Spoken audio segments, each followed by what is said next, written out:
और फिर तो कथा सत्संग इसके लिए जब भी बोलो तो जी हम तो बड़े व्यस्त हैं।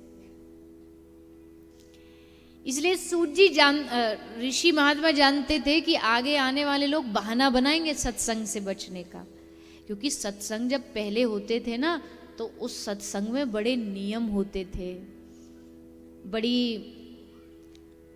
आज के सत्संग तो है तो देखो, ऐसा तो नहीं कह सकते कि सत्संग से कोई लाभ नहीं, सत्संग से तो दुनिया चल रही है, सत्संग ना हो तो आदमी कहाँ से कहाँ पहुंच जाए। लेकिन पहले पूर्व में जो सत्संग की जो विधा थी वो बड़ी अद्भुत थी, कहने वाले भी अद्भुत थे। सुखदेव जी ने जब कथा कही तो 2-4 घंटे वाली कथा नहीं थी, 24 घंटे वाली कंटिन्यू कथा थी, कोई ब्रेक नहीं, कोई बीच में उठना बैठना नहीं, पूरा समय बैठ के कथा सुनना। आज कौन 24 घंटे कह लेगा और कौन सुन लेगा। और सुनाने में भी देखो कोई व्यवस्था नहीं थी कि माइक लगाओ, टेंट लगाओ, पंडाल लगाओ, कुछ नहीं। एक पेड़ के नीचे सुखदेव जी आके बैठे, कथा सुनाना आरंभ किया। हजारों लाखों महात्मा सामने विराजमान है और बैठ के एक 16 वर्ष के श्री सुखदेव जी अद्भुत वाणी से भागवत गा रहे और सब श्रवण कर रहे। कैसी अद्भुत कथा वो सब उस काल की रही होंगी।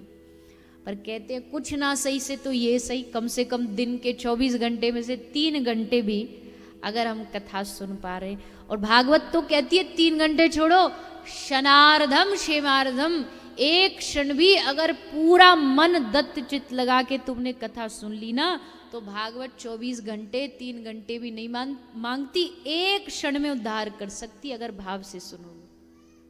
अब देखो, अमृत एक बूंद पियो या एक बोतल भर के पियो, अमर तो करेगा ही करेगा। भगवान की कथा भी अमृत है, इसलिए इस अमृत को जो पान करेगा उसके हृदय में, उसके मन में, उसके चित्त में भगवान का वास होगा, ऐसा महापुरुष कहते हैं। तो सनकादि श्री सूत जी महाराज ने 88,000 सौनकादि ऋषियों को श्रीमद् भागवत सुनाना आरंभ किया। भागवत की क्या महिमा बताया। देवता आए थे अमृत का कलश लेके, श्री सुखदेव जी ने वापस भेज दिया कि तुम इस कथा के अधिकारी नहीं हो। और फिर इस कथा का महत्व सुनाते सुनाते सूत जी ने एक कथा सुनाई नारद जी की। देवर्षि नारद जी जो सारे ब्रह्मांड में भगवान नाम लेते लेते घूमते रहते हैं, क्योंकि नाम ही उनका जीवन है, नाम ही भोजन, नाम ही सब कुछ है, तो नाम लेके घूम रहे थे। यार करते करते देवर्षि नारद जी पहुंच गए श्रीधाम वृंदावन। वृंदावन पहुंचते ही वहां की वो सुंदर वातावरण को देख करके, वहां की वो यमुना जी को देख करके, कुंज लताओं को देख करके नारद जी तो एकदम बस डूब गए उसमें। उस भूमि में जहाँ ठाकुर जी महाराज कर रहे हैं, कहीं गैया चरा रहे हैं, कहीं कदम पर खड़े होकर के गोपियों का वस्त्र हरण कर रहे हैं, ये सब लीला ब्रज में नारद जी देखते जा रहे हैं। यमुना जी किनारे चलते जा रहे हैं और दर्शन करते जा रहे हैं। आह, कितना सुंदर वृंदावन है। यमुना जी हिलोरे ले रही हैं, सुंदर काला काला श्याम रंग का वर्ण है यमुना जी का। बड़े आनंद से जाते जा रहे थे, पर पीछे से एक जोर से आवाज आई, भो भो साधो शनम तिष्ठ मच्चिंतामपि नाशय दर्शनम तव लोकस्य सर्वथा घरम परम। भो भो साधो, ए महात्मा जी रुक जाइए, जरा ठहर जाइए, मुझे कुछ काम है आपसे। नारद जी रुक के पीछे देखा कौन बुला रहा हमको, तो देखा एक माता, एक मैया, बड़ी सुंदर मैया, जिसके चेहरे पर बड़ा अद्भुत तेज है। उन्होंने नारद जी को आवाज लगाई, रुक जाओ रुक जाओ। पर वहां की जो घटना थी वो बड़ी अजीब थी। वो माता बैठी है, माता की गोद में 2 पुरुष बेहोश पड़े, और बेहोश वृद्धावस्था से बेहोश हो गए। वृद्धावस्था इतनी ज्यादा वृद्धावस्था ने घेर लिया कि आंख नहीं खोल पा रहे, जर्जर हो गया शरीर बुढ़ापे से। तो नारद जी ने आके पूछा, देवी अपना परिचय बताओ, आप कौन हो? कहा कि हमारा नाम है भक्ति देवी। अहम भक्ति रीति ख्याता इमौ में तनयो मतौ। अच्छा देवी, तो ये आपने जो अपने गोद में इनको सुला रखा, ये कौन है? ये हमारे दोनों बेटा हैं। ज्ञान वैराग्य नामानो काल योगे न जर्जरो। एक का नाम है ज्ञान और दूसरे का नाम है वैराग्य। नारद जी ने कहा, देवी क्यों झूठ बोलती हो? महात्मा है, हम संत हैं, क्या आंखें नहीं हमारी देख नहीं सकते? ये कहाँ बुढ़ापे में एकदम बूढ़े होकर के मूर्छित पड़े और आप देखो एकदम युवा हो, तो बेटा ऐसे कैसे हो सकते? देवी भक्ति ने निवेदन किया कि नारद जी, यही तो समस्या है जिसका समाधान आपसे चाहिए। और हमने सुना है इस दुनिया में सारी समस्या का समाधान एक ही व्यक्ति दे सकता है, कोई सच्चा साधु, संत। संत के पास सारे समाधान होते। अरे भक्ति भी अगर कष्ट में आ जाए, संकट में आ जाए, तो भक्ति के संकट को भी दूर एक साधु ही कर सकता है। ये एक साधु की शक्ति है। तो नारद जी ने कहा, देवी पर ये हुआ कैसे? बोले ये तो हम नहीं जानती कि हुआ कैसे।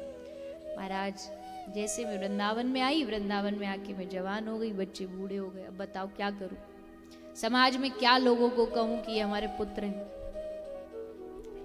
नारद जी ने कहा, समस्या तो गंभीर है, चलो कोई नहीं, हम अभी दूर कर देते। नारद जी ने ज्ञान वैराग के कान में 2-4 मंत्र सुनाए। ज्ञान वैराग थोड़ा जागे और थोड़ा जाग करके फिर लुढ़क गए। जागते फिर सो जाते। जो मूर्छा उनकी जो है वो सतत बनी हुई है, दूर नहीं हो रही। थोड़ी देर के लिए जागते फिर सो जाते।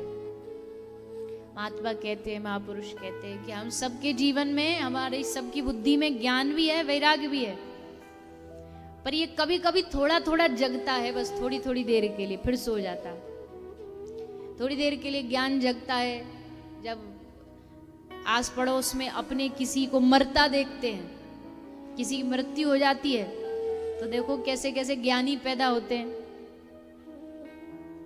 आकर के नहीं बोलते, अरे भैया खाली हाथ आए थे, देखो इसको बेचारा कुछ नहीं लेके गया, हम भी ऐसे ही जाएंगे। और भैया आत्मा तो कब साथ छोड़ दे शरीर का कोई पता नहीं। लंबी लंबी बातें करते ज्ञान की, पर वो बस होता 2-4 घंटे के लिए। जैसे ही उसका दाह संस्कार करके वापस घर आते ना, तो फिर सब ज्ञान सब हट जाता है। कभी कभी वैराग जाता है, हमारे घर की परिस्थिति हमारे मन मुताबिक ना हो तो मन में आता सब छोड़ छाड़ के चले जाएं, एकदम वृंदावन बाबा जी हो जाएं। लगता बाबा जी बनना बड़ा आसान है। वहाँ जाएंगे, खाएंगे पिएंगे, बाबा जियों की बड़ी मौज होती है, सेवा होती है। ये नहीं पता बाबा जियों को गाली भी खूब मिलती है। बेचारे घर में जाते रोटी मांग रहे, मैया आएगी घर से रोटी कम देगी, सुना ज्यादा जाएगी। हाथ पाम दिए भगवान ने, कमा नहीं सकते, मेहनत नहीं कर सकते, पर बेचारा साधु तो वहां से प्रणाम करके निकल जाता है। तो मन में को घर में झगड़ा हो गया, पत्नी से हो गया, बच्चों से हो गया, तो फिर मन करता अब तो चले ही जाएं, हिमालय की गुफा में भजन करेंगे, दुनियादारी में कुछ नहीं रखा। पर जैसे ही अगले क्षण पोता हंसता हंसता आता दादा की गोद में, हाँ, पोते को देख के सब वैराग धुल जाता है। अरे हम चले जाएंगे तो फिर ये दादा किसको बुलाएगा, बाबा किसको कहेगा। सो ज्ञान वैराग है, पर सुप्त सोई अवस्था में उनको जगाना पड़ता है। जागे फिर सो गए। देवी भक्ति बोली, प्रभु आप जगा तो दो, पर पहले ये बताओ ये सब ये उल्टा अदला बदली ये हुई कैसे? तो नारद जी ने कहा, वृंदावनस्य संयोगात् पुनस्तित्वं तरुणिनवा धन्यम वृंदावनम तेन भक्तिर नित्यति यत्र च।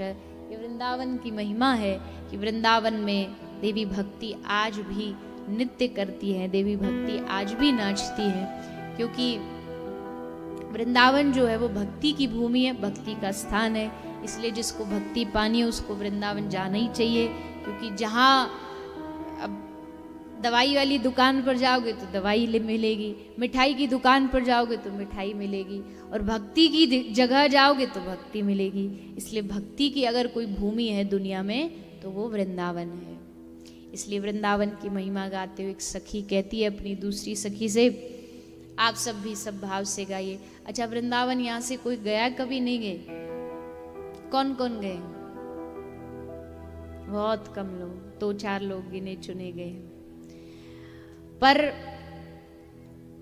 कृष्ण से रिश्ता जोड़ना है तो वृंदावन धाम जाना बहुत जरूरी है, लेकिन वहां बुलाने वाले भी वही हैं, बिना उनके बुलाए कोई जा भी नहीं सकता। तो उनसे निवेदन भी करिए कि ठाकुर जी, हे श्री राधा रानी, हमको जल्द से जल्द अपने धाम में वृंदावन में बुलाओ, हमें वहाँ का दर्शन हो, ऐसी कृपा करो। तो ब्रज की 2 सखियां आपस में बात कर रही हैं। एक सखी पूछती है कि तू बार बार कहती है वृंदावन जाऊंगी, वृंदावन जाऊंगी, क्या मिलेगा वहां पे तुझे? तो सखी बता रही है अपनी ब्रज की वो भाव में कि जो घर में नहीं मिलता, जो परिवार नहीं देता, वो हमें बिहारी जी देते, वो हमें ठाकुर जी देते। क्या देते सब भाव से गाएंगे। तो केवल अच्छा एक बात बताओ, यहाँ की मैयाओं को नाचना आता है? हाँ ना तो बता दो, आता है? शादियों में तो खूब नाचती होंगी ठुमका लगा के। ब्याह शादी में नाचो, खूब नाचो भैया, आपका ब्याह, आपकी मर्जी। पर ठाकुर जी के नाम में भी नृत्य करना चाहिए, शर्माना नहीं चाहिए। भगवान को गा के, नाच के, हंस के, रो के, सब तरह रिझाना चाहिए। तो भाव से